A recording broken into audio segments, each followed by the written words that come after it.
Breaking news. Kolkata వేదికగా south ఆఫ్రికాతో జరిగిన తొలి టెస్టులో టీమిండియా ఓటమి పాలైంది. 30 పరుగుల తేడాతో ఊడిపోయింది. దక్షిణాఫ్రికా నిర్దేశించిన 124 పరుగుల టార్గెట్ని ఛేదించే క్రమంలో టీమిండియా 93 పరుగులకే కుప్పకూలింది. ఈ విజయంతో 2 టెస్టుల సిరీస్లో సౌత్ ఆఫ్రికా 1-0 తేడాతో ఆధిక్యంలో నిలిచింది. రెండో ఇన్నింగ్స్లో భారత్ బ్యాటర్లు పూర్తిగా విఫలమయ్యారనే చెప్పాలి. వాషింగ్టన్ సుందర్, అక్షర్ పటేల్ మినహా ఎవరూ దక్షిణాఫ్రికా బౌలర్ల ఎదుట నిలవలేకపోయారు. మొత్తంగా సౌత్ ఆఫ్రికా 15 ఏళ్ల తర్వాత భారత్లో టెస్టు మ్యాచ్ గెలవడం విశేషం.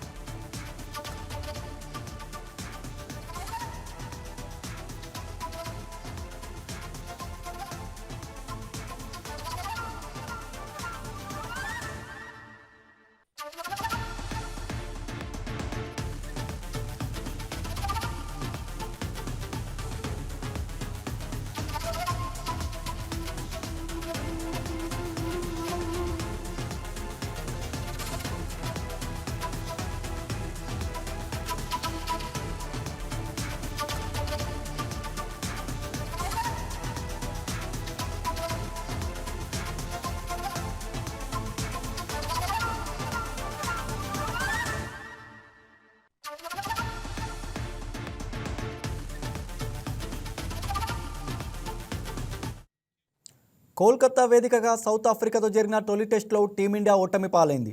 30 పరుగుల తేడాతో ఊడిపోయింది. దక్షిణాఫ్రికా నిర్దేశించిన 124 పరుగుల టార్గెట్ని ఛేదించే క్రమంలో టీమిండియా 93 పరుగులకే కుప్పకూలింది. ఈ విజయంతో 2 టెస్టుల సిరీస్లో సౌత్ ఆఫ్రికా 1-0 తేడాతో ఆధిక్యంలో నిలిచింది. రెండో ఇన్నింగ్స్లో భారత్ బ్యాటర్లు పూర్తిగా విఫలమయ్యారనే చెప్పాలి. వాషింగ్టన్ సుందర్, అక్షర్ పటేల్ మినహా ఎవరూ దక్షిణాఫ్రికా బౌలర్ల ఎదుట నిలవలేకపోయారు. మొత్తంగా సౌత్ ఆఫ్రికా 15 ఏళ్ల తర్వాత భారత్లో టెస్టు మ్యాచ్ గెలవడం విశేషం.